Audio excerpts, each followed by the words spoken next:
Okay class first year chemistry chapter 7 solution and electrolytes के अंदर last time हमने जो है कंसंट्रेशन का एक न्यूमेरिकल डिस्कस किया था, मोलारिटी के बारे में मैंने आपको बताया था। आज मैं डिस्कस करने वाला हूँ मोलारिटी के बारे में, जो सेकंड टॉपिक हमारे पास है। तो मोलारिटी भी कंसंट्रेशन को नापने का, कंसंट्रेशन को बताने का एक तरीका है। इसी को हम मोलारिटी भी कहते हैं, मोलर कंसंट्रेशन भी इसी को हम कहते हैं। स्लाइटली से एक डिफरेंस होता है मोलारिटी और मोलालिटी में, ठीक है। मोलालिटी किसे कहते हैं? The number of moles of solute dissolve per KG of solvent is called molality. कि 1 किलोग्राम सॉल्वेंट के अंदर जितने भी मोल्स ऑफ सॉल्यूट डिजॉल्व होंगे उसको हम कहेंगे मोलालिटी। 1 किलोग्राम ऑफ सॉल्वेंट के अंदर जितने number of moles of solute dissolve होते हैं उसको मोलालिटी कहा जाता है। और इसी मोलालिटी को हम लोग मोलल कंसंट्रेशन का नाम भी देते हैं। इसकी यूनिट क्या होती है? Small M. जब इसका आंसर लिखते हैं तो स्मॉल एम या मोल्स पर केजी में हम क्या करते हैं? इसकी यूनिट को लिखते हैं। तो एक थोड़ा सा फ़र्क है मोलारिटी और मोलालिटी के फॉर्मूले में, कि मोलारिटी होता है मोल्स ऑफ सॉल्यूट डिजॉल्व पर लीटर्स ऑफ सॉल्यूशन, और ये क्या होता है? डेनोमिनेटर में इस पर लीटर्स ऑफ सॉल्यूशन के बजाय केजी ऑफ सॉल्वेंट होता है, ठीक है। तो बस this is a slight difference between molarity and molality.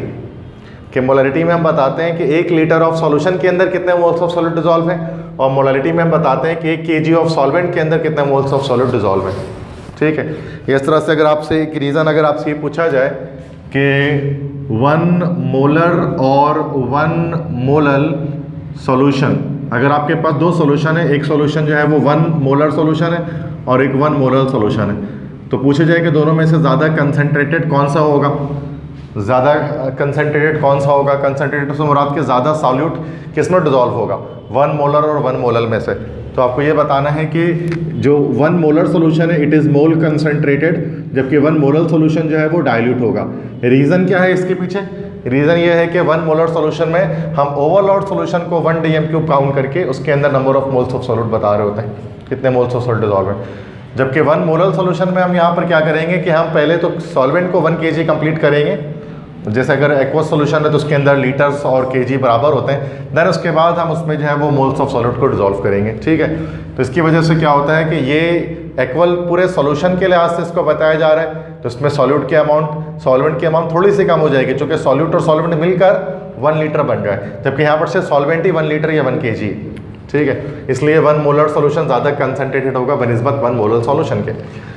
तो एक न्यूमेरिकल आज हम इसके सॉल्व करने वाले हैं ताकि थोड़ा आइडिया आपको हो जाए किस तरह के न्यूमेरिकल्स इसके एमसीक्यूज़ के लिहाज से वैसे इंटरमीडिएट में इसको आस्क किया जाता है कि find out the molality when 10 moles of solute dissolve in 100 kg of solvent.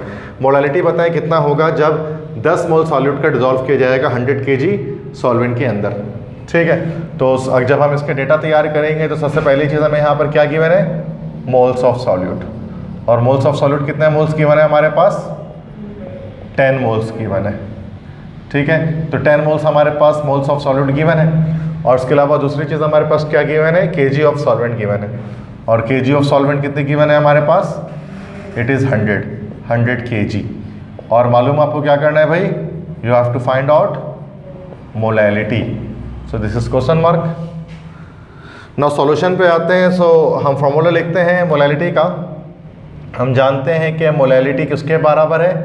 Molality is equal to moles of solute dissolve per KG of solvent, KG of solvent, ठीक है। तो यहाँ पर मोल्स ऑफ सॉल्यूट आपके पास कितना है भाई question में? 10, और केजी ऑफ सॉल्वेंट है 100।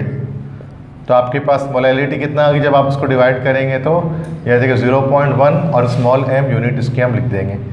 सो this is the answer of numerical of molality, ठीक है। समझ में आया कैसे हुआ ये? So this is very simple numerical as well.